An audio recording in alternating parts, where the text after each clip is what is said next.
Abra sua Bíblia no Evangelho de Mateus, capítulo 7. Hoje nós estaremos dando continuidade na nossa fala. Esse mês nós tiramos para falar sobre família, e eu gostaria de falar sobre um assunto que é muito importante, não só para você que já tem uma família constituída ou para você que estará constituindo uma família daqui a algum tempo. Eu gostaria de falar sobre restauração para casamentos em crise. Restauração para casamentos em crise. Mateus capítulo 7, versículos 24 ao 27, de Mateus capítulo 7. Nós estamos lendo uma porção do Sermão do Monte, onde Jesus começa lá no capítulo 5, 6, e agora no final do 7, ele conclui tudo o que ele tinha falado aos seus discípulos. Ele agora faz uma conclusão dos seus ensinamentos. Então, Mateus capítulo 7, versículo 24 ao 27, diz assim: portanto, quem ouve essas minhas palavras e as pratica, é como um homem prudente que construiu a sua casa sobre a rocha. Caiu a chuva, transbordaram os rios, sopraram os ventos e deram contra aquela casa, e ela não caiu, porque tinha seus alicerces na rocha. Mas quem ouve essas minhas palavras e não as pratica, é como um insensato que construiu a sua casa sobre a areia.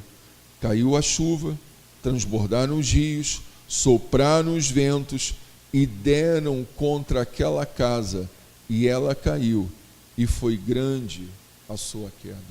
Vamos orar? Querido Deus e amado Pai, nós te pedimos, ó Deus, que nessa manhã o Senhor nos ensine a como lidar, ó Deus, com as crises que são reais, são por vezes verdadeiras num relacionamento entre casal.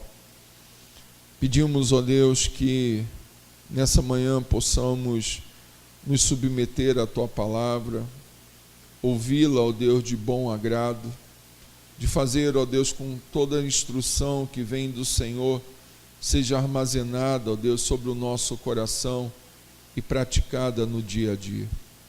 Ajuda-nos, ó Deus, a nessa manhã sermos instrumentos, ó Deus, na Tua mão, para que casamentos, ó Deus, possam ser restaurados, ou até mesmo não tendo, ó Deus, dificuldade quando passarem, ó Deus, pelas crises dessa nossa relação conjugal.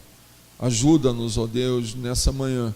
É o que nós te pedimos e agradecemos, em nome de Jesus, e quantos podem dizer amém? Amém. Eu queria começar essa fala contando uma história, não uma história com H, mas uma história. Uma história de um homem que, num belo dia, talvez você já tenha ouvido essa história, ele achou por melhor em vasculhar a bolsa da sua esposa. E você sabe como é que é bolsa de mulher, né? Tem muita coisa. E ele começou a tirar coisas daquela bolsa, tirar coisas. Nesse dia, sua esposa tinha ido trabalhar e não tinha levado essa determinada bolsa. E quando chega um momento, ele pega algo da bolsa que o chama a atenção. E ele olha para aquilo e ele fica muito feliz. Ele fica muito alegre. O coração dele fica saltitante. Ele diz: bem, quando a minha esposa chegar, eu vou dizer para ela que eu estou muito feliz, muito alegre, porque eu encontrei na sua bolsa uma foto minha. E quando ela chegar, eu vou dizer: olha, eu fiquei muito feliz nesse dia que eu fiquei em casa, eu achei por melhor em olhar a sua bolsa, tirar o que tinha dentro, eu encontrei a minha foto, e eu vou dizer para ela: olha, eu estou muito feliz. À noite, quando a esposa chegou, ele foi até ela, deu um beijo e disse: olha, hoje eu estou muito feliz. E ela olhou para ele e perguntou: mas por que você está tão feliz? É porque eu achei por melhor, nesse dia, dá uma olhadinha na sua bolsa, essa bolsa que você não levou para o trabalho. E quando eu estava tirando coisas de dentro da sua bolsa, eu vi a minha foto, e isso me trouxe uma alegria tremenda em saber que todas as vezes quando você vai trabalhar, você leva a minha foto junto com você. E ela disse: olha, realmente, hoje eu esqueci de pegar a sua foto e colocar na outra bolsa que eu levei para o trabalho. E hoje eu deixei em casa, por isso que você encontrou essa foto dentro da minha bolsa. E ele pergunta para ela: mas por que todos os dias você leva a minha foto na bolsa para o seu trabalho? E ela disse: olha, você sabe que todos os dias eu tenho que resolver grandes problemas. Não há um dia que eu chego no meu trabalho e não tenha algo que eu deva superar, que eu deva resolver. São problemas imensos, às vezes eu não consigo nem dar cabo de todos eles. E quando eu vejo esses problemas, quando eu me deparo com esses problemas, eu pego a sua foto e digo para o problema o seguinte: problemas, vocês não são maiores do que esse problema. Nós não precisamos de chegar a tanto, né, irmãos? Nós não precisamos de permitir que o nosso casamento se torne um grande problema. Nós não precisamos de permitir que o nosso cônjuge chegue a esse extremo de nós olharmos para a dificuldade do mundo e dizer: poxa, isso não é nada comparado àquele que vive comigo todos os dias ao meu lado. Nos últimos tempos, o que não tem faltado são encontros, cursos, seminários e retiros para casais. Nunca antes a oferta foi tão grande quanto agora. São temas diversos, lugares agradáveis, preletores excelentes, sem contar com os mais variados livros de autoajuda sobre o assunto.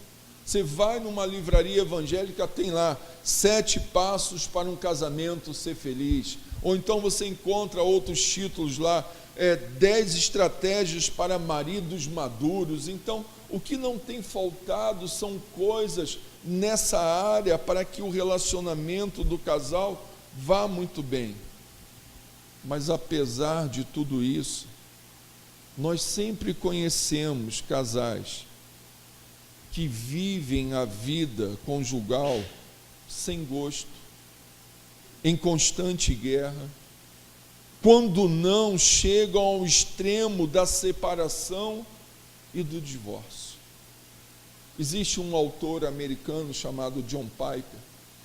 Ele escreveu um livro muito interessante, que o título do livro é Quando Dois Pecadores Dizem Sim. Piper, ele se torna uma pessoa com grande excelência em poder mostrar quem realmente está unido ao outro. Piper, ele consegue com uma grande excelência mostrar que a união entre um homem e uma mulher é uma união de pessoas que são imperfeitas, pessoas que foram constituídas em famílias diferentes, pensam diferente, agem de forma diferente, têm visão para aquilo que estão olhando de uma forma diferente. A união entre duas pessoas não é uma união de pessoas de comum assunto. São assuntos distintos, maneira de ver o mundo de forma distinta. Nós erramos quando achamos que estamos casando com uma pessoa perfeita ou estamos casados com uma pessoa perfeita. Nós temos dificuldades, nós somos limitados. Às vezes achamos que o problema é só aquela pessoa e não conseguimos nos enxergar. E por nós sermos pecadores, irmãos, como o Piper diz nesse seu livro, por sabermos que somos pessoas que fomos afetadas pelo pecado lá no Éden, nós temos que entender que o casal, por vezes, passa por crises. E eu diria que casamento saudável passa por crises. Sabe por quê? Porque pessoas estão procurando se ajustar. Quando não é manifestado crises, é porque um dos dois estão varrendo os problemas para debaixo do tapete. É aquela coisa, é melhor não tocar nisso, porque se tocar nisso vai ter um problema sério. Nós temos que entender que por sermos pecadores, nós passamos por vezes por crise. Não faz diferença se é casado em curto tempo ou em longo tempo. Não faz diferença se tem filhos ou não, se são ricos ou pobres, se são cristãos ou não. Muitos são os inimigos do casamento e da família. Os problemas, meus irmãos, devem ser tratados para que o casamento não termine em separação ou divórcio. Nunca podemos enfrentar um momento de crise dizendo, vamos fugir. Não podemos pegar e varrer para debaixo do tapete e nos tornando eternos reféns dos problemas que são apresentados. Precisamos de ter uma consciência que somos pecadores, somos imperfeitos e devemos procurar em Deus direção para aquilo que talvez esteja corroendo a nossa relação matrimonial. E meus irmãos, para encontrarmos restauração para o casamento, é necessário termos consciência pelo menos de duas coisas. Eu diria que a primeira consciência que nós devemos ter é que o nosso casamento está baseado, firmado em uma aliança. E que mesmo sendo baseado e firmado em uma aliança, esse casamento, por vezes, ele passa por crises. Não devemos esquecer que um dia, há alguns anos atrás, para aqueles que já são casados, nos reunimos diante de Deus, perante a igreja, amigos e parentes, para assumirmos um compromisso com essa pessoa que vive ao nosso lado. E esse compromisso simbolizado pela aliança que nós usamos na mão esquerda, nós não podemos perder essa consciência. Nós não podemos esquecer disso, que tudo isso foi celebrado principalmente diante de Deus, e se de fato foi celebrado diante de Deus, é em Deus que reside todo o amor necessário para a nossa estabilidade. Você que já é casado, lembra dos votos? Na doença ou na saúde? Na riqueza ou na pobreza? Até que a morte nos separe. Essa é a primeira consciência que nós temos que ter. Que nós não nos reunimos simplesmente diante de amigos, de parentes. Que o nosso casamento não foi celebrado só para dar uma resposta para a sociedade, mas nós nos reunimos um dia diante de Deus, do qual emana toda a capacidade de amor para que haja estabilidade sobre aquilo que nós estabelecemos. E, meus irmãos, eu digo uma coisa, isso é algo muito sério. A aliança que nós estabelecemos diante de Deus. Segunda consciência que nós devemos ter é que, apesar de nós termos estabelecido essa aliança, esse pacto diante de Deus, nós não podemos esquecer em momento algum que nós somos pecadores, que a nossa natureza ela foi corrompida pelo pecado, que por isso nós por vezes passamos por crise, que por isso, por vezes, nós nos desentendemos dentro do lar, que nós não somos pessoas perfeitas, que nós nos unimos a uma pessoa imperfeita, e essa pessoa imperfeita se uniu a uma pessoa também imperfeita. Você que está para casar, não pense que você vai casar com a princesa nem com o príncipe. Talvez a princesa e o príncipe estejam encantados. Debaixo de um teto que você vai saber quem são essas pessoas. A primeira consciência que devemos ter é que o nosso casamento foi estabelecido diante de Deus. A nossa aliança não fizemos diante simplesmente de homens, de mulheres, de parentes e amigos, mas fizemos diante de um Deus que dele provê toda a estabilidade para as crises do nosso casamento.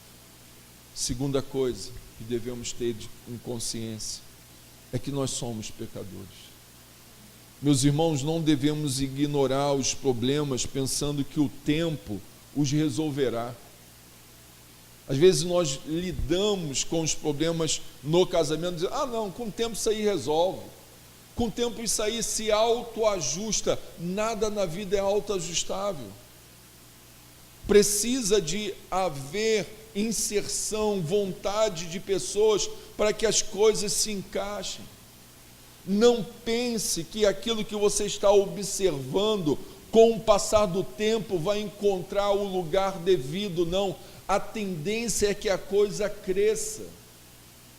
Não se resolve por ela mesma. Não ignore os problemas, não varra para debaixo do tapete.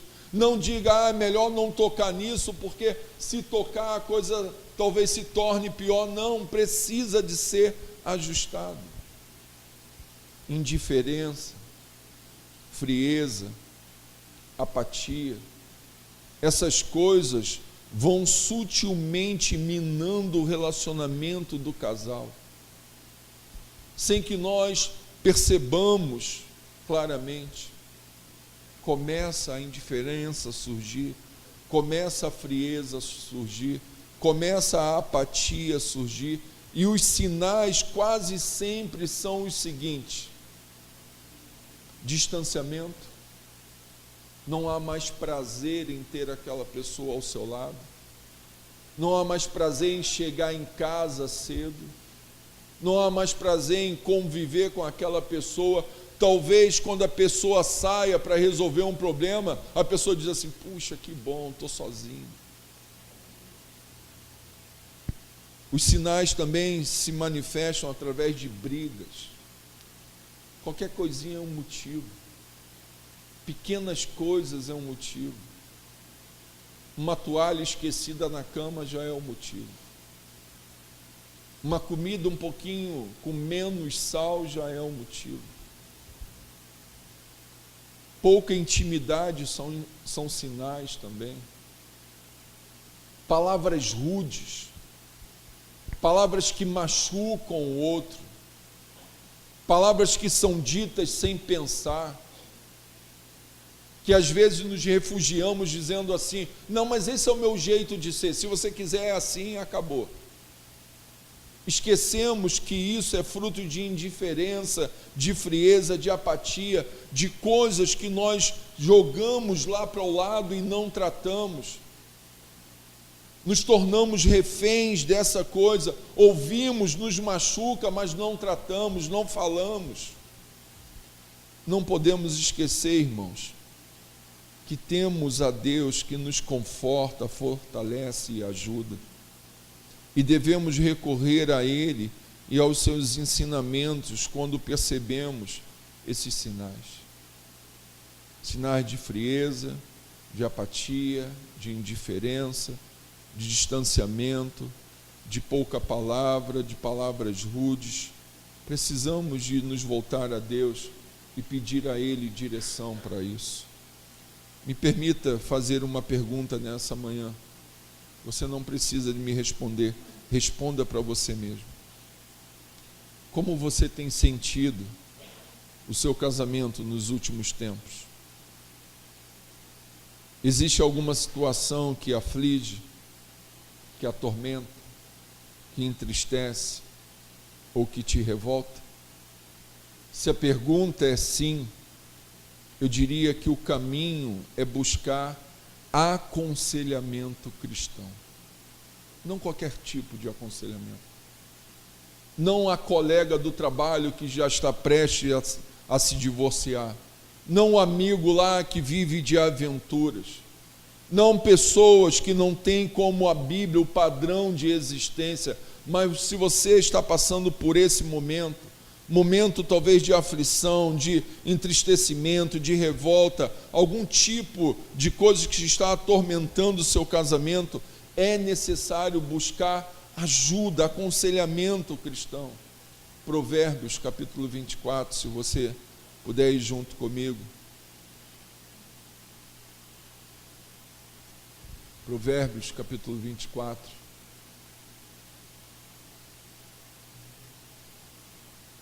O autor de Provérbios, ele diz assim, no versículo 6: quem sai à guerra precisa de orientação, e com muitos conselheiros se obtém a vitória. Quem sai à guerra precisa de orientação, e com muitos conselheiros se obtém a vitória. Meus irmãos, guardadas as devidas proporções, enfrentar uma crise conjugal é travar uma guerra. Fazem-se necessários conselhos sábios e bíblicos para que o casal não se autodestrua por causa da indiferença, não se autodestrua por causa da frieza, da apatia, do distanciamento, das brigas, das palavras rudes. Devemos nos lembrar que somos pecadores e precisamos de orientação de Deus, precisamos de graça e misericórdia. Devemos lembrar que o imperfeito não é o outro, nós também somos imperfeitos. Quando nós percebermos isso no nosso casamento, devemos buscar em Deus aconselhamento bíblico. O grande problema nisso, meus irmãos, o grande problema nisso tudo é o que Jeremias diz lá no capítulo 17, versículo 9, você não precisa de abrir. O grande problema é que o nosso coração é enganoso. E às vezes casais que estão passando por algum tipo de crise não se percebem a necessidade de ajuda, ou até mesmo percebem, porém constrangidos, não a procuram. Pensam assim: o que o outro vai dizer? O que a minha amiga vai dizer disso? Se eu for conversar com o pastor sobre isso, o que ele vai pensar sobre a gente? Porque sempre nos viram assim, um padrão. O grande problema é que o nosso coração é enganoso, às vezes nós percebemos, mas por constrangimento nós não procuramos ajuda e não percebemos que estamos sendo desgastados e desgastados. É como diz o ditado popular: água mole, pedra dura, tanto bate até que o quê? Fura. Por constrangimento nós não nos abrimos, não procuramos ajuda, não nos colocamos no lugar onde deveríamos, achamos que somos só os perfeitos. E o perigo reside aí, em não procurar ajuda, pois tempos depois o que poderia ser evitado como sofrimento não fora. Quando a coisa chega ao extremo, a gente olha e diz: poxa, eu poderia ter procurado ajuda, eu poderia ter conversado com alguém, eu poderia ter exposto a situação que eu me encontrava, eu poderia ouvir de alguém algum conselho sábio para que a coisa pudesse mudar. Entenda, meus irmãos, nós não somos perfeitos, somos pecadores. Não pense que é você que é o certo da história. Nós acertamos, mas também erramos. Entenda algo nessa manhã. A busca se faz necessária quando percebemos que por si só não conseguimos superar o que nos aflige. E eu queria dizer uma coisa para vocês que estão se preparando para casar. Namoro e noivado são tempos para que a gente perceba as necessidades dos outros e os problemas dos outros. Se você tiver a oportunidade de tratar isso antes do casamento, é menos um problema. no casamento. Não varra para debaixo do tapete. Não diga, depois de casado isso vai melhorar. Depois que nós estivermos debaixo do teto, isso vai ser muito melhor. Não faça isso. Trate, converse, procure ajuda. Não tape o sol com a peneira. Não tape o sol com a peneira. Sabe por quê, irmãos? Lá na frente, divórcio e separação não é a solução mais recomendada. Não é. Lembra da primeira consciência que devemos ter? Que nós nos casamos não diante de amigos e parentes, mas nós nos casamos diante de Deus como a grande testemunha da nossa união. Nessa condição de buscarmos aconselhamento, às vezes um só dos cônjuges se dispõe a buscar ajuda. Que isso não é o ideal, mas é melhor que o faça. Se os dois não quiserem, se um fizer, é ótimo. Buscar ajuda, conversar, ter um aconselhamento cristão. E quando isso acontece, sendo os dois ou um só, deve haver, meus irmãos, abertura para serem confrontados. O grande problema é que às vezes a gente busca ajuda, mas a gente busca ajuda com um escudo, né? Não, isso aqui eu não quero que nem toque nisso. Não, eu falo disso aqui, mas isso aqui não. Isso aqui deixa aqui no cantinho. Reconhecer fraquezas, erros, se dispor a perdoar e também pedir perdão, é necessário, irmãos. Sabe por quê? Porque o perdão é uma via de mão dupla. Às vezes nós somos os ofendidos, mas por vezes também nós somos o quê? Os ofensores. Por isso nós devemos ter essa consciência de reconhecer as nossas fraquezas, os nossos erros, que nós não somos os perfeitos da história. Por vezes somos ofendidos, mas também ofendemos. Devemos também estar dispostos, irmãos, a abandonar maus hábitos. E o que seria esses maus hábitos? Eu chamaria de maus hábitos aqueles hábitos que nós carregamos para o nosso casamento, da nossa origem de família. Aquela coisa que nós dizemos assim, mas lá em casa eu aprendi com meu pai fazia isso e nós vamos fazer isso aqui. Lá em casa minha mãe fazia assim e eu vou fazer aqui dessa forma. Irmãos, nós temos que entender que alguns hábitos que, por mais saudáveis que foram na nossa família de origem, isso não quer dizer que eles serão saudáveis para a família que nós estamos constituindo. A maneira que o seu pai e sua mãe tratavam a sua família lá, não quer dizer que tenha que ser a mesma maneira. É um casal novo, irmãos. Às vezes os casais entram em conflito porque talvez eles tragam de um outro relacionamento uma maneira que viviam e querem impor nesse novo relacionamento quando estão constituindo um novo casamento. Ou então, quando casaram, disseram, olha, meu pai fazia isso e é o que eu quero, e isso são motivos de crise. Nós temos que estar abertos, irmãos, para entendermos que existem fraquezas, erros na nossa família de origem, e nós temos a oportunidade de melhorar agora na nova, na família que nós estamos constituindo. Não devemos esquecer da segunda consciência, que nós somos imperfeitos, somos pecadores, precisamos de submeter a nossa vida a Deus. Devemos estar abertos para sermos confrontados. Quando buscamos conselho, devemos estar abertos para isso.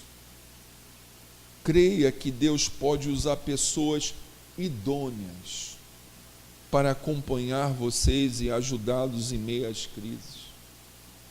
Creia que Deus é poderoso para fazer isso. Quando temos essa disposição em buscar ajuda, não só somos abençoados, como nos tornamos instrumentos de bênção de Deus para os outros casais. percebemos o quanto Deus nos instruiu através de alguém e nós iremos poder instruir outros. Só que o grande problema é que nós temos uma tendência caída de ver os erros dos outros e achar que o outro é quem precisa de mudar. Não é assim? Não, eu sou perfeito. Quem erra, erra. E isso é uma tendência caída. Isso é algo nato nosso, isso é existencial. Isso começou lá no Éden, lembra? Quando a primeira família cai, Gênesis capítulo 3, versículo 12, e quando Deus se apresenta ao homem e à mulher, e pergunta o que está acontecendo, o que Adão diz? Quem lembra? Foi a mulher que tu me deste, ó. Isso já é nato, isso é algo nosso, de nós olharmos para o outro e dizer, olha, o problema é dele, o erro está dele, e nós não nos permitimos a olhar as fraquezas, os erros, aquilo que nós carregamos, maus hábitos que nós trazemos da família de origem. Lá na família de origem eram hábitos saudáveis, mas nessa nova família não é. Na vida conjugal, meus irmãos, por causa da nossa natureza pecaminosa, ambos precisam de mudar. Os dois. Não um só. Só que quase sempre, a parte que mais sofre com o comportamento do outro se entende em posição de acusar, e a culpa sempre é do outro. Aquele que mais sofre com a crise no casamento, ele se sente na disposição de dizer, olha, o culpado é ele, não sou eu não, o culpado é ela, não sou eu não. Só que nós esquecemos que como pecadores, os dois erram. Como pessoas imperfeitas, os dois erram. Na medida que nós vamos sendo ajudados, vamos percebendo que há erro em ambas as partes. Talvez você esteja aí pensando, dizendo, é verdade. Quantas vezes eu olhei para o meu marido e disse, olha, ele está errado, mas agora eu entendo que não é. Quantas vezes eu olhei para minha esposa e é mesmo, eu digo que ela que está errada, mas não é, eu sou imperfeito, sou pecador também. Na medida que vamos sendo ajudados, irmãos, vamos percebendo que há erro em ambas as partes, e a confrontação dos próprios erros, meus irmãos, é obra do Espírito Santo na vida de quem humildemente se dispõe a contribuir no processo de restauração. Deus, através do Espírito Santo, vai nos convencendo dos nossos erros, das nossas fraquezas, das nossas imperfeições, de percebermos que estamos sendo muito extremos ou menos. Meus irmãos, reconhecer que nós erramos, que os nossos erros contribuem para as crises que enfrentamos em nosso casamento, não é fácil. Quem é que gosta aqui de chegar e dizer, olha, eu errei, poxa, eu errei mesmo? Ninguém gosta disso. A nossa natureza é individualista, o nosso orgulho é latente dentro de nós. Nós não gostamos, depois de uma discussão entre casal, dizer, olha, você me desculpa, eu errei.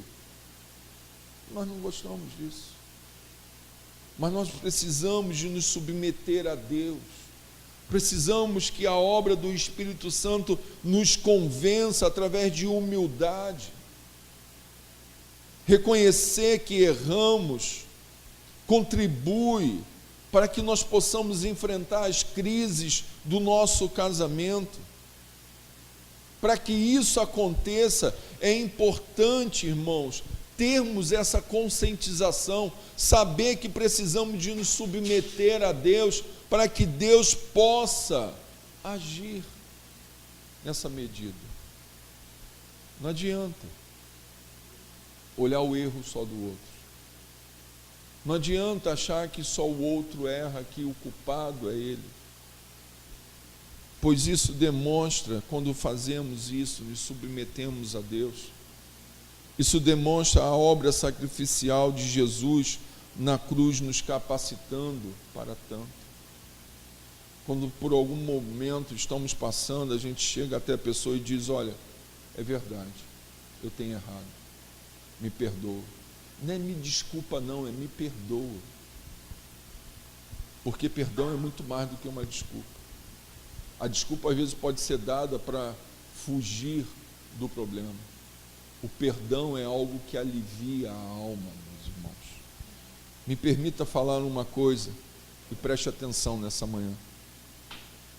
Quando a sua esposa ou seu marido chegar para você e disser assim: olha, precisamos de conversar, né? Sabe aquilo? Que quando chega assim, ó, precisamos de conversar. Isso é preciso mesmo. Quando um dos dois chegam a esse extremo, esse momento, é porque a coisa já está extrema. E é necessário, de fato, conversar. Não varra para debaixo do tapete. Não diga: ih, eu estou ocupado, deixa para amanhã. Não deixe para amanhã. Mas como é que nós devemos fazer isso?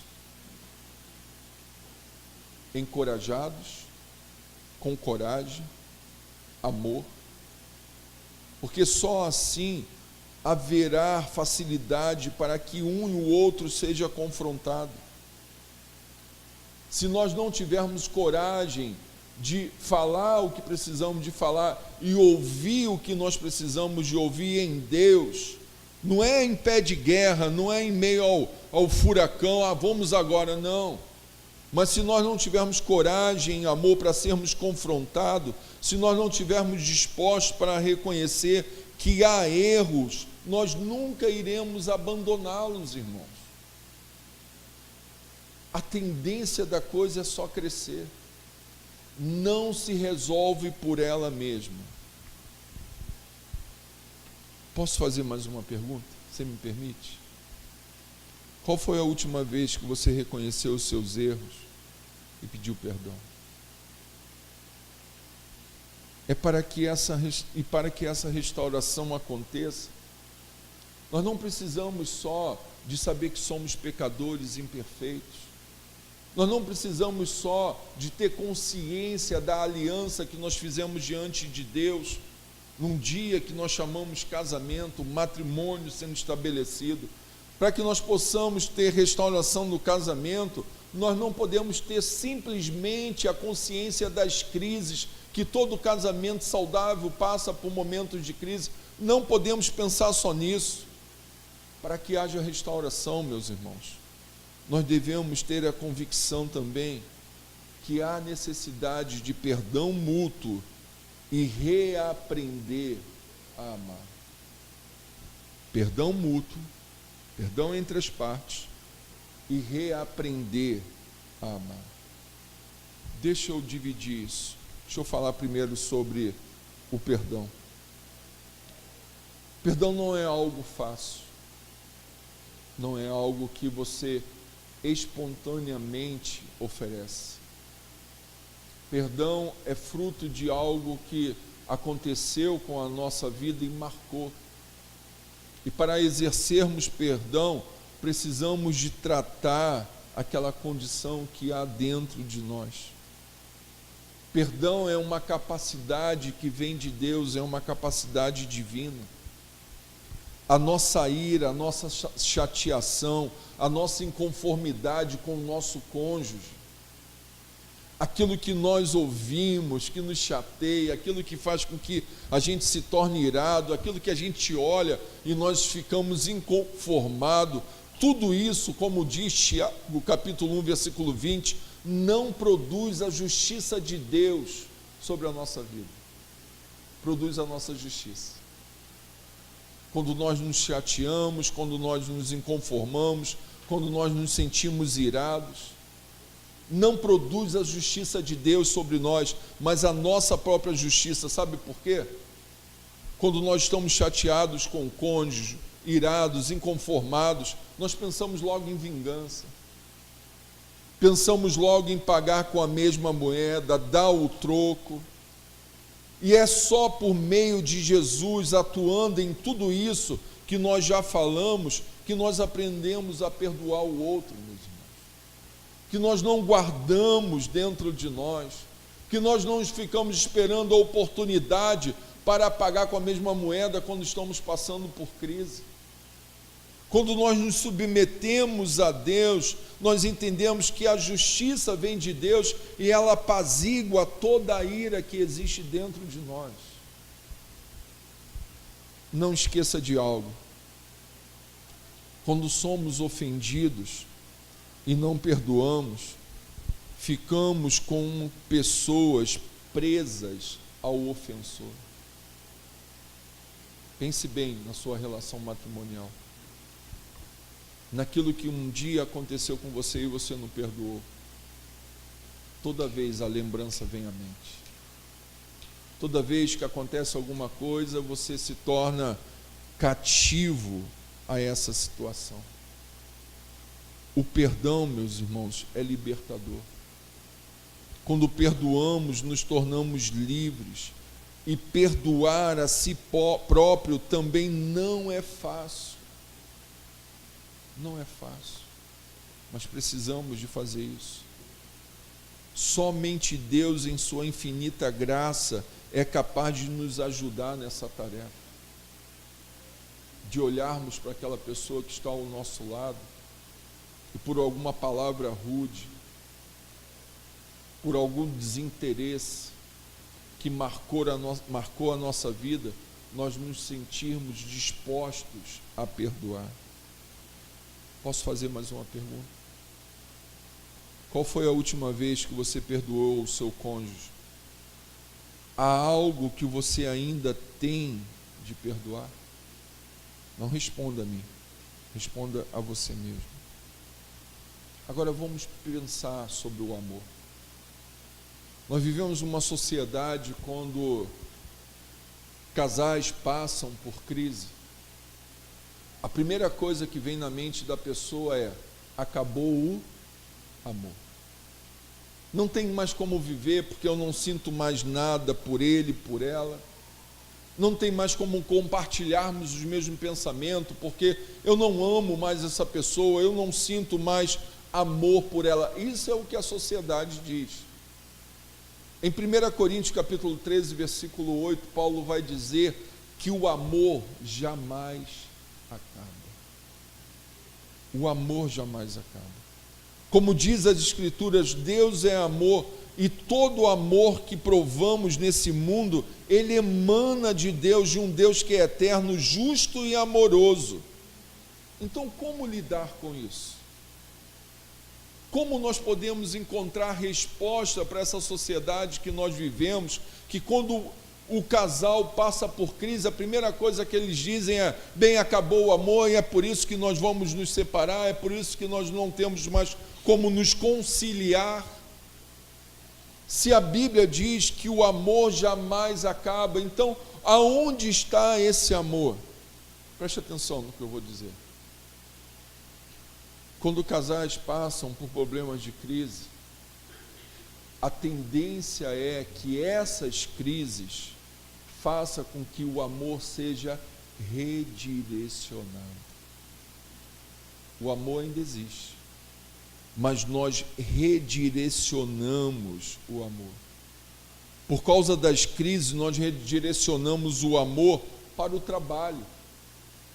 Começamos a amar mais o trabalho do que o nosso cônjuge, por causa das crises. Começamos a chegar tarde em casa. Queremos chegar quando o outro já está dormindo. Eu lembro que quando eu trabalhava num lugar, tinha um gerente muito próximo meu, muito amigo, e eu reparava que ele chegava muito cedo na empresa, mas saía muito tarde, coisas de 11 horas da noite, assim. E por ser muito amigo, um dia eu perguntei, eu falei: Zé, por que você chega tão cedo e sai tão tarde? Não tem tanto trabalho para isso. A resposta dele para mim foi o seguinte: é porque eu quero chegar na minha casa, sair da minha casa com a minha mulher dormindo e chegar na minha casa com ela dormindo. Ele redirecionou o amor que ele tinha à esposa ao quê? O trabalho. Nós redirecionamos o amor também para animais domésticos. O casamento está em crise, a pessoa compra logo um cachorrinho, Passa o dia lá alisando o cachorro, fazendo cafuné. Casamento está em crise, a gente redireciona logo para um bem material. Passa o dia todo lavando o carro, esfregando o carro, comprando um utensílio melhor para o carro. Quando o casamento está em crise, a gente redireciona, às vezes, o amor em demasia para os filhos. Nos doamos demais para eles e esquecemos do nosso cônjuge. O amor não acaba, irmãos, mas o grande problema é que, por causa das crises, nós redirecionamos o nosso amor. Mas o amor ainda está ali.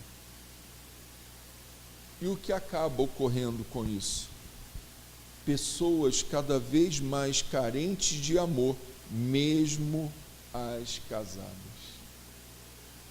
Que por causa da crise nós redirecionamos. Por não termos tratado coisas lá atrás, permitimos que em algum momento a satisfação de estar com aquela pessoa já não tenha mais. Ao contrário do que nós percebemos, meus irmãos, pessoas não são descartáveis. Apesar de nós vivermos uma sociedade descartável, pessoas não são descartáveis. Apesar da nossa cultura nos dizer, olha, estragou, joga fora, arruma outro mais novo ou mais nova, isso não serve para nós. Pessoas não são descartáveis. Pessoas precisam umas das outras para serem felizes. Problemas precisam de ser tratados porque eles não se resolvem por eles mesmos. O professor de matemática, quando ele coloca aquele problema lá no quadro, ele não se resolve por ele mesmo. Alguém tem que ir lá e fazer o cálculo.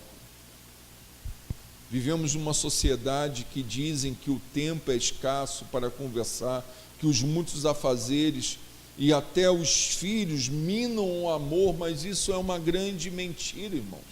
Quando isso está acontecendo, quando o tempo não é suficiente, quando os nossos afazeres se tornam maiores que o nosso relacionamento dentro de casa, quando os nossos filhos estão minando a nossa relação com o nosso cônjuge, é porque nós estamos redirecionando o amor que deveria ser dado a essa pessoa, por causa das crises, por não ter sido tratado, por não ter conversado. Só que o verdadeiro amor deve ser redirecionado novamente para aquele que é importante nessa relação chamada casamento.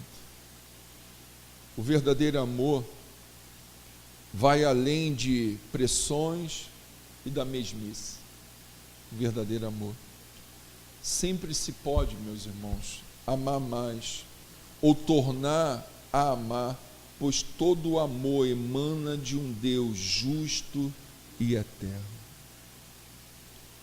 Se o amor que existe entre vocês tem perdido, procure perceber para onde ele está sendo redirecionado.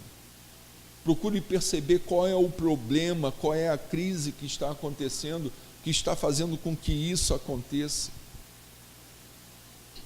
É um processo de reaprendizagem por meio do qual o casal se harmoniza com a vontade de Deus. E me permita fazer algumas conclusões para terminarmos nessa manhã. Deixa eu apresentar algumas coisas.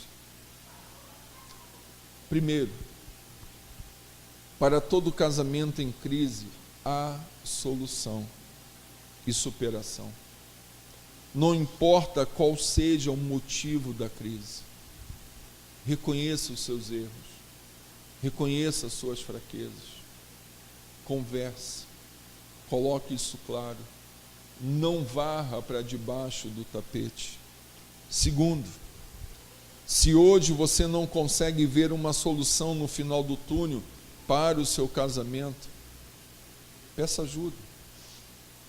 Creia que Deus pode usar pessoas idôneas para isso. Não se sinta constrangido ou constrangido. Busque em Deus direção para que alguém possa lhe aconselhar. Terceira coisa, peça a Deus que quebre a dureza do seu coração, pois ela pode ser um dos motivos em fazer com que você não perdoe. Peça a Deus que quebre a indiferença, a frieza, a apatia, o distanciamento, o desejo de não ter conformidade de pensamento.